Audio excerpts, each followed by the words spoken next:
2월 첫 주일 하나님께 올라와서 예배드리는 우리 믿음의 모든 성도님들에게 하나님의 크신 은혜와 은총이 함께 하시기를 주님의 이름으로 축원합니다. 주님의 이름으로 축원합니다. 우리 옆 사람과 가장 기쁜 마음으로 인사합니다. 주님께서 당신을 지켜주시면 됩니다.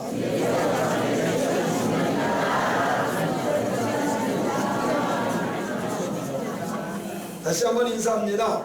2월 한 달도 승리하는 달이 될 것입니다.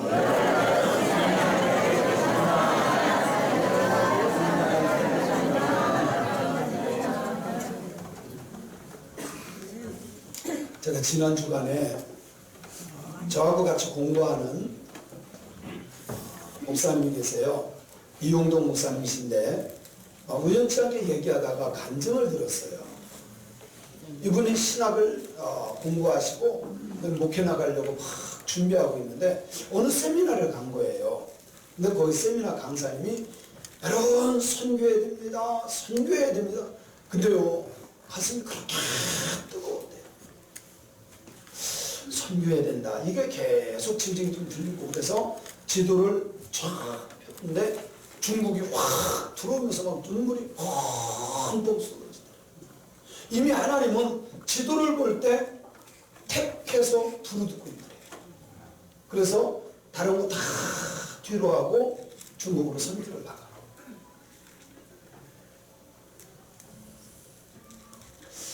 중국에서 설교도 잘 됐습니다. 2003년도에 사스가 왔어요. 다른 나라 선교사, 다른 나라 사람들은 다 나갔습니다.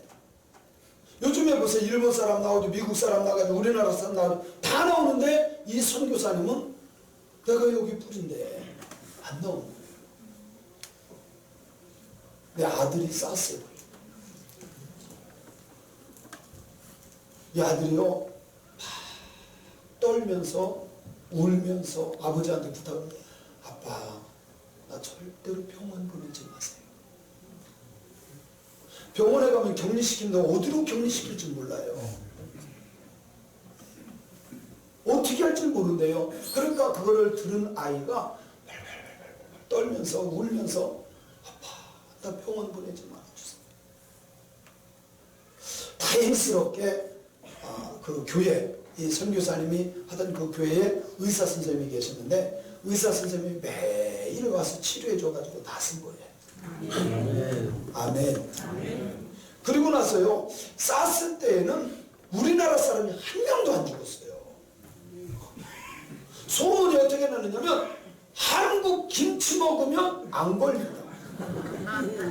그래가지고 이 선교사님이 있는 김치 없는 김치 퍼다가 막 다 준 거예요. 끝나고 한 이게 9개월 만에 사스가 없어졌어요. 그리고 나는데 야, 이 선교사님 진짜다. 목숨 걸고 이렇게 하고 우리를 살려고 김치 나눠줬다고 다 예수 믿는 거예요. 그 선교가 그때 정말 잘 됐대요. 이렇게 하시다가 이제 한국에서 다시 청빙을 해서 지금 부천에서 아주 사역을 잘 하고 계십니다. 과거에는 이 전염병이 쥐나 벼룩이나 이리 이런 것을 통해서 이렇게 퍼졌습니다. 1347년에 흑사병이라고 들어왔어요. 이게 콘스탄티노플에서 시작이 된 것이 유럽으로 번지면서 유럽 인구의 3분의 1이 죽었어요. 이건 어마어마한 겁니다. 유럽 인구의 3분의 1이 흑사병으로 다 죽었어요. 사스가 9개월 정도 창궐했고 775명이 죽었어요. 그런데 감사하게도 우리나라 사람 한 사람도 죽질 않았어요. 2015년에 8개월 정도 메르스가 창궐했습니다. 그때 우리나라 38명이 죽었어요. 전염병은 무서운 병입니다. 그 이유는 자기 혼자만 걸리고 끝나는 게 아니라 뭐하기 때문에? 전염시키기 때문에. 같이 밥 먹어도 걸리죠. 얘기해도 걸리죠. 손 악수해도 걸리죠. 그러다 보니까 이제 교회에서도 마스크 쓰고 예배 드리세요. 그리고 악수하지 마세요. 왜? 악수하면 이게 목사가 악수하면 내가 걸린 사람하고 악수하면 다 전파되는 거예요. 악수하지 말고. 그래서 나온 게 뭐냐? 이렇게 한번 해봅시다. 만지지 말고. 아니면 이 팔과 이렇게 서로 팔 길이, 그러니까 크로스하는 거예요. 이렇게. 어떻게? 이렇게. 팔과 팔. 독수리 오형제 크로스 하잖아요. 그것처럼 팔과 팔을 이렇게 해야 돼요. 근데 제가 보니까 이것도 그렇고 이게 제일 좋은 거예요. 왜? 전염이 되니까. 사실 제가 이렇게 얘기하는 게요, 이게 2m 정도까지 튀어요. 침. 사람들이 말하는 거 나는 침 안 튀어요. 안 튀는 게 아니라 안 보여서 그렇지. 그 전에 우리나라에 독감이라고 하는 영화가 나왔어요. 거기에 보면 사람이 말하는 것을 아주 세미하게 찍은 게 있어요. 근데 그 침을 튀기는데 쫙 해서 옮겨지는 것을 카메라로 잡아서 만드는 영화예요. 이게 말을 해도 또 젓가락질을 같이 해도 전염이 되니까. 제가 2010년, 2011년 하와이에 2번 부흥회를 간 적이 있어요. 하와이에 가면 카라오파파라고 하는 섬이 있는데 조그마하고 굉장히 절벽인 섬이 있습니다. 그 섬은 우리나라의 소록도 같은 곳이에요. 소록도가 뭐 하는 데인지 아시죠? 문둥병. 문둥병 걸린 사람을 다 걷다 놓듯이 카라오파파 섬에다가 다 있는데, 이게 언제부터 이렇게 창궐하기 시작했냐면 1830년에 중국 배가 한번 왔다 가면서 하와이 섬에 문둥병이 돌기잖아. 그 당시에 12만 5천 명 정도가 있었었는데요. 12만 5천 명 정도의 하와이 사람들이 있었는데, 이 배가 한번 들어갔다 나오는 바람에 반 이상 죽었어요. 16만 4천 명 나고 다. 그래서 이것을 어떻게 할까? 근데 그 당시에 사람들 그거 몰라서 같이 생활을 한 거야. 그러니까 막 급속도로 번지죠. 그래서 정책을 세운 게 뭐냐면 격리시키자. 그래서 카라오파파라고 하는 섬에 다 몰아놨어요. 거기서 나올 수도 없어요. 그 주변은 상어가 많고 가파라서 나올 수가 없어요. 배가 없으면 나올 수 없는 지역. 그러면서 이 전염병이, 문둥병에 사람들이 많이 죽지 않았다라고 하는 말을 제가 들었습니다. 하와이는 원래 태평양 그 안에 있기 때문에 공기가 맑고 뱀이 없고 이런 것으로 유명한 지역이에요.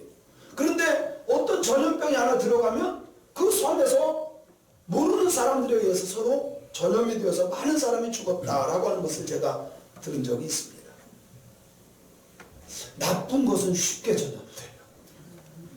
좋은 것은 전달해 주려고 해도 안 받아들이고 안전해지는데, 나쁜 것은 아주 쉽게 전염이 됩니다. 생명을 죽이는 것이, 전염되는 것이 문제라는 거죠. 그런데 이 전염병을 하나님께서 진노하실 때 하나님을 믿지 않는 사람들에게 주는 것이 전염병이라고 성경이 말하고 있어요. 오늘 본문 말씀 52절 53절에 보면, 먼저 50절에 보면 하나님이 누구에게 전염병을 주는가 보면 같이 읽어봅시다. 시작. 그는 진노로 길을 닦으사 그들의 목숨이 죽음을 면하지 못하게 하시고 그들의 생명을 전염병에 붙여버려요. 그렇기 때문에 전염병이, 그러니까 하나님을 믿지 않고 하나님을 무시하고 이런 사람들에게 하나님이 전염병을 주셨다. 아니 성경이 그렇게 말씀해요. 그러나 하나님을 믿는 사람들은 하나님께서 어떻게 하시느냐. 52절 53절을 보면 시작. 그가 자기 백성은 양같이 인도하여 내시고 광야에서 양떼같이 지도하셨도다. 그들을 안전히 인도하시니 그들은 두려움이 없었으나 그들의 원수는 바다에 빠졌다. 오늘 본문 말씀인 시편 78편은 이스라엘 역사를 되돌아봐라. 이스라엘 역사를 되돌아보면 하나님을 믿지 않던 사람들은 반드시 하나님이 징계하는데, 온갖 질병과 기근과 이런 것을 통해서 하나님이 심판하시고, 진짜 회개하고 하나님께 돌아오면 진노하시려고 하다가도 진노하시다가 하다가도 돌이키셔서 용서해 주시는 하나님이시다. 할렐루야. 그래서 50절 아까 우리가 읽었지만 이 50절의 말씀, 하나님께서 진노로 그들에게 덮어서 목숨이 죽음을 원하지 못하게 하시고 그들의 생명을 전염병에 붙여버렸다. 쉽게 말하면 전염병을 줬다 그 말이에요. 그런데 이 말씀을 이해하려면 34절부터 보면 이렇게 말씀해요. 34절에 보면 우리 같이 읽어볼까요? 시작. 하나님이 그들을 죽이실 때에 그들이 그에게 구하며 돌이켜 하나님을 간절히 찾았다. 그러면 하나님께서요 다시 또 도와줘. 간절히 하나님께서 진노하시면 너무 아프니까 하나님 살려주세요. 그러면 또 하나님께서 돌이켜 주시, 용서해 주시. 38절에 보면 이렇게 말씀해요. 시작. 오직 하나님은 긍휼하시고 죄악을 덮어주시며 멸망시키시지 아니하시고 그의 진노를 여러 번 돌이키시고 그의 모든 분을 다 쏟아내지 아니하셨습니다. 그러나 하나님은 화를 진노하셨다가도 다시 회개하고 돌아오면 또 용서하고 또 용서하고. 그렇기 때문에 오늘 우리가 여기 있음을 믿습니다. 믿습니다.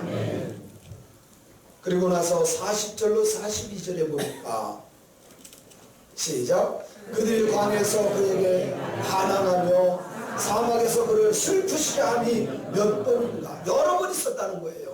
그들이 돌이켜 하나님을 거듭거듭 시험하며 이스라엘의 거룩하신 일을 노엽게 하였도다. 그들이 그의 권능의 손을 기억하지 아니하며 대적에게서 그들을 구원하신 날도 기억하지 아니하며 하나님이 도와주시고 구원하시고 인도해 주셨는데 기억하지 않고 배신했다 그 말이에요. 그럴 때 하나님이 뭐 하세요? 진노하시고.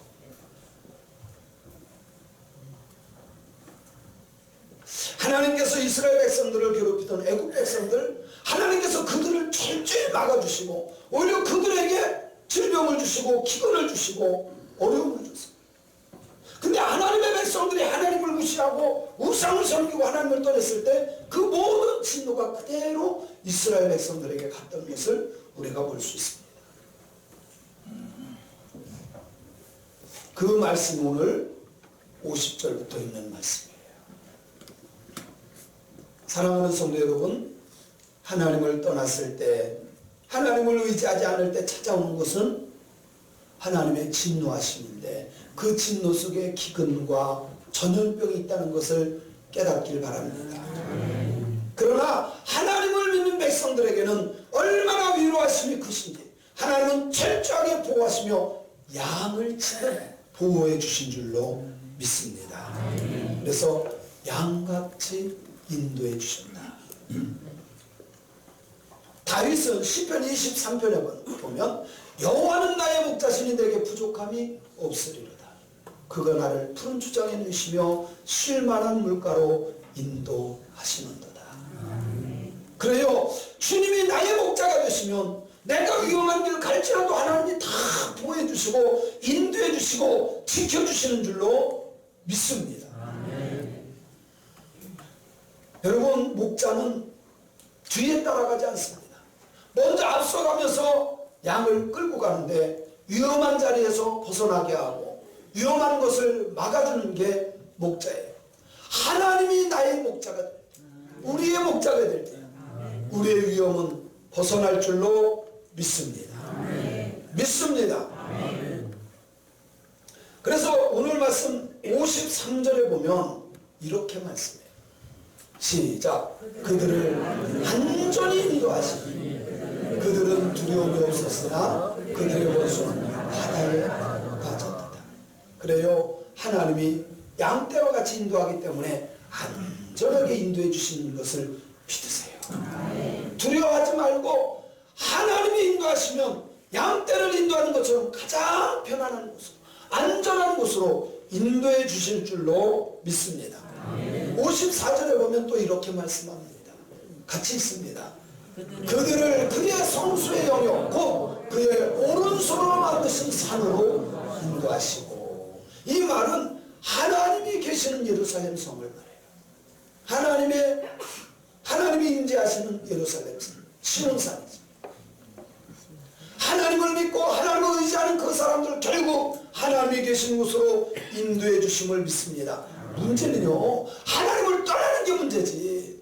하나님의 산, 오늘날로 말하면 하나님이 계신 교회로 모일 때 승리할 줄로 믿습니다.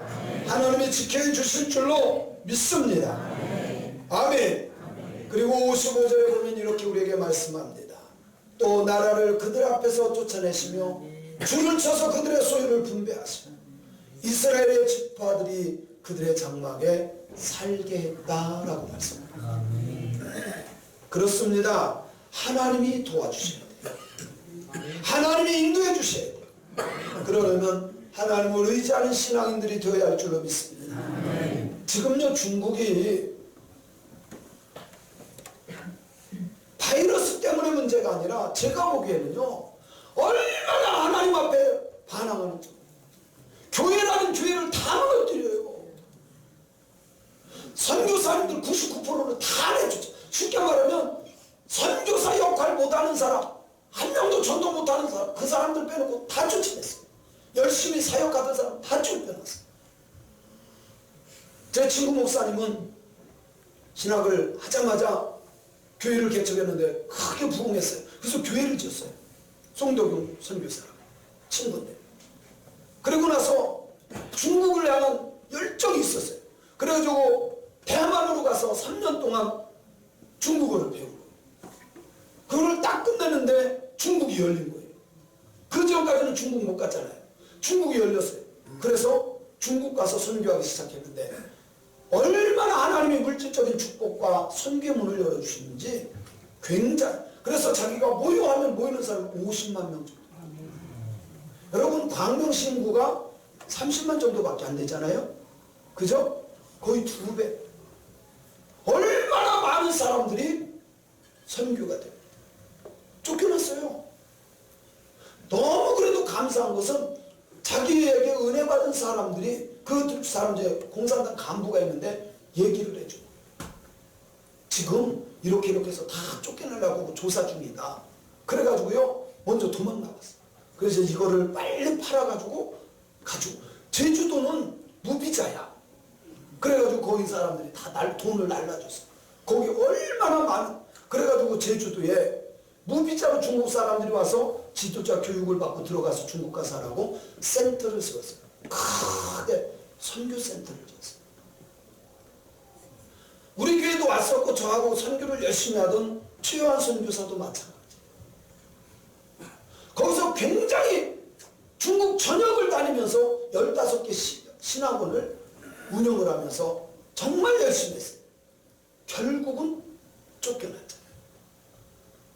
지금 다 쫓겨나고 십자가 다 불태우고, 거기 가면 공산당 밑에 교회가 있어요. 가정교회는 우리는 하나님 밑에서 신앙생활하는 거지 공산당 밑에 없다. 이게 가정교회예요. 이 가정교회들을 얼마나 핍박하는지 몰라요. 가정교회 아닌 교회 가면요, 십자가와 시진핑 사진이 같이 붙어 있어요.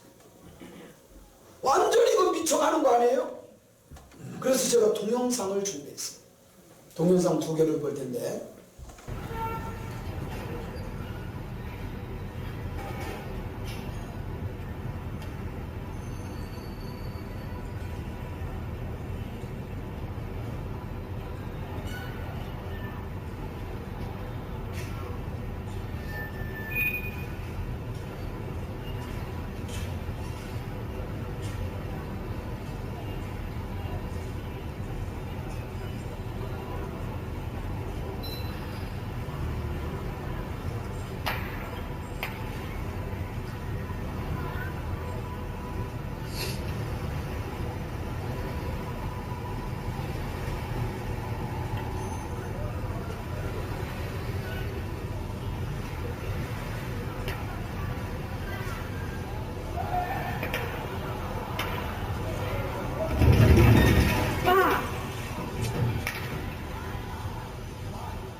중국에서 당국의 통제를 받지 않는 교회를 폭파시켜 탈레반의 만행과 다를 게 없다는 비판이 거셉니다.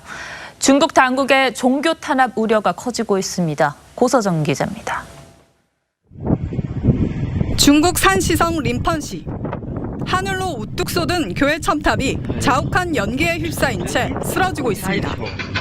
폭파된 교회 건물 앞에는 대형 중장비가 동원돼 건물 잔해를 정리하고 있습니다. 경찰은 신도들의 접근과 사진 촬영을 막았고 신도들은 눈물을 흘리며 철거 장면을 바라본 것으로 전해졌습니다. 이 교회는 중국 공산당의 통제를 따르지 않는 이른바 가정교회. 시 당국은 개발 명목으로 교회 부지 매입을 제안했다 거절당하자 교회 목사를 불법 농지 점용죄로 6년간 수감시키기도 했습니다. 인권단체들은 교회를 폭파 철거한 건 탈레반의 섣불 폭파를 연상시키는 처사라고 비판했습니다.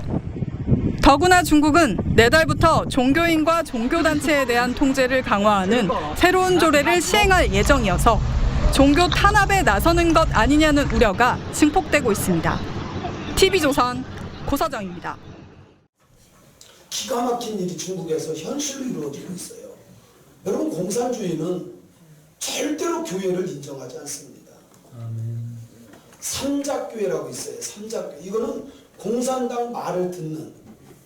그래서 공산당 말을 듣지 않는 건 교회가 아니에요. 가정교회는 우리는 하나님만 의지한다. 그런 교회들을 지금 다 무너뜨리고 십자가부터 다 철거해요. 삼작교회 안에 들어가 보면 시진핑 얼굴을 딱 갖다 붙여놨어요. 하나님을 믿으라는 건지 주석을 믿으라는 건지. 지금 이게 뭐냐면 투표를 했는데 이 주석이 영원히 집권할 수 있는 법을 통과시켰는데 99.8%로 통과시켰어요. 기가 막히죠? 이게 국가주석 임기 제한 철폐예요. 이 법을, 이게 말이 돼요. 99.8%가 여러분, 문재인 대통령이 임기 제한 없이 하는 거, 이런 법을 만든다고 하면 여러분 찍겠어요? 근데 공산주의는 이게 가능하다는 거죠. 99.8%. 장기 집권을 위해서. 그리고 뒤에 보면 국가감찰위원회가 이게 뭐냐면 우리나라의 공수처법이에요. 이게 딱 걸리면 까부는 사람 다 잡아가는 거예요. 자기 편은 안 잡아요. 절대 안 잡아. 그러니까 영원히 장기 집권할 수밖에 없는 거죠. 이게 공산주의입니다.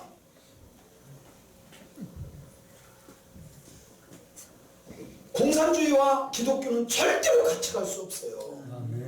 얼마 전에 목사님 한 분을 만났습니다. 이 목사님을 만났는데 이 사람이 좌파예요. 아니, 어떻게 목사가 좌파일 수 있나요? 여러분, 진보는 우리 좋은 쪽으로 갑시다. 이건 좋은 거예요. 진보는 잘못된 것을 바로 세우고 우리 좋은 쪽으로, 이건 좋은 거예요. 진보는. 좌파는 진보가 아닙니다. 좌파는 공산주의를 좋아하는 거예요. 이게 뭐예요? 있는 사람들 거 뺏어서 나누자. 여러분, 추미애 장관의 지론이 뭐였어요? 땅을 개인 소유화시키지 말고 국가 소유화시키자. 이게 뭐예요? 공산주의예요. 여러분, 아파트 땅 다 뺏깁니다. 만약에 그런 사람들이 자꾸 되면, 우리나라는 자유민주주의인데 자유를 빼냈어요. 왜 그랬어요? 북한도 민주주의입니다. 앞에 뭐예요? 인민민주주의입니다. 우리는 자유민주주의고. 왜 자유를 뺐어요? 사람이 먼저다. 그게 인민민주주의예요. 지금 우리나라의 주사파 교육받은 사람이 50만 명 정도로 추산합니다. 5천만 명에 50만 명은 아무것도 아니에요. 그런데 이 50만 명이 나라를 들었다 놨다.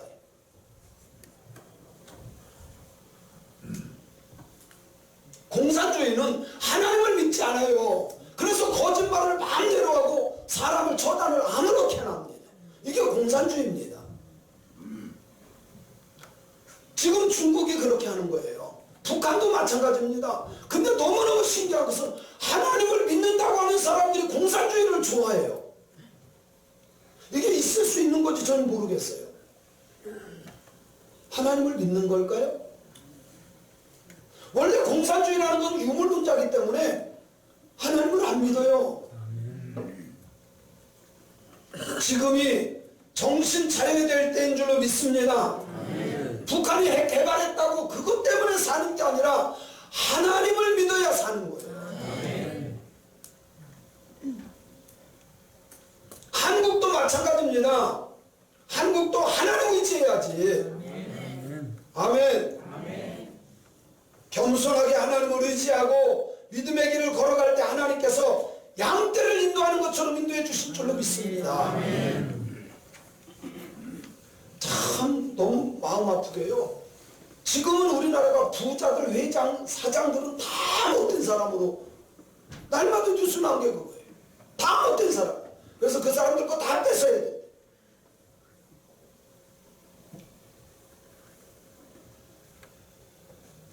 사랑하는 성도 여러분, 전염병이 위험한 것은 자꾸 번지기 때문에 그래요. 잘못된 사상이 번지면 너무 쉽게 번져요. 살리는 것이 번져야 되는데 전염병이 번진다니까요. 건강하게 퍼져야 되는데 건강한 게 안 퍼지고 안 좋은 게 퍼져요. 지금은 전염병과 같은 잘못된 사상을 버려야 됩니다. 하나님을 무시하고 인정하지 않는 사상을 버려야 돼요. 이단 사상과 공산주의 사상을 버려야 합니다. 지금 청와대에 있는 대부분의 사람들이 그 사상이에요. 우리 하나님을 믿는 사람들은 하나님을 진짜로 두려워해야 돼요. 하나님만 의지해야 합니다. 목사님들끼리 앉아서 이런 얘기를 했어요. 앞으로 공산화가 된다면 정말 공산주의를 반대할 목사님이 몇 명이나 나올까? 몇 명이 안 나가요. 아닌 것은 아니라고 해야 될 거 아닌가요? 모르겠어요. 저는 잘 모르겠는데 지금 생각으로는 제가 제일 먼저 뛰어나갈 거예요. 그때 여러분들도 같이 뛰어나갑시다. 아니 어차피 하나님 믿지 않는 데서 어떻게 살아요? 하나님을 두려워하고 하나님을 의지하는 신앙인들이 되어야 할 줄로 믿습니다. 믿습니다. 우리가 버려야 될 것은 잘못된 사상, 잘못된 신앙 버려야 돼요. 그리고 하나님을 두려워하고 하나님만 의지하고 하나님의 인도를 받는 신앙인들이 되어야 할 줄로 믿습니다. 믿습니다. 제가 성경 구절 몇 구절만 읽어드리고 마치도록 할게요. 똑같은 전염병을 하나님이 주는데 어떤 사람들은 하나님이 전염병 줬을 때 회개하고 돌아와요. 하나님을 두려워해요. 근데 어떤 사람들은 끝까지 전염병이 있는데도 불구하고 끝까지 버텨. 결국은 하나님께로부터 멸망을 당합니다. 에스겔서 12장 16절 시작. 그러나 내가 그 중 몇 사람을 남겨 칼과 기근과 전염병에서 벗어나며 그들의 이르는 이방인 가운데서 자기의 모든 가정한 일을 자각하게 하려 내가 여호와인 줄을 그들이 아니라. 전염병 줬어요. 그리고 회개 자백하게 했어요. 그들이 이걸 모든 걸 주관하신 분이 하나님이시네 인정하게 합니다. 아모스서 4장 10절에 보면 같이 읽습니다. 내가 너희 중에 전염병 보내기를 애굽에서 한 것처럼 하였으며 칼로 너희 청년들을 죽였으며 너희 말들을 누락하게 하며 너희 진영의 악취로 코를 찌르게 하였으나 너희가 내게로 돌아오지 아니하였느니라. 여호와의 말씀입니다. 하나님이 분명히 사인을 줬어요. 전염병도 줬어요. 돌아오지를 않네. 회개하지를 않네.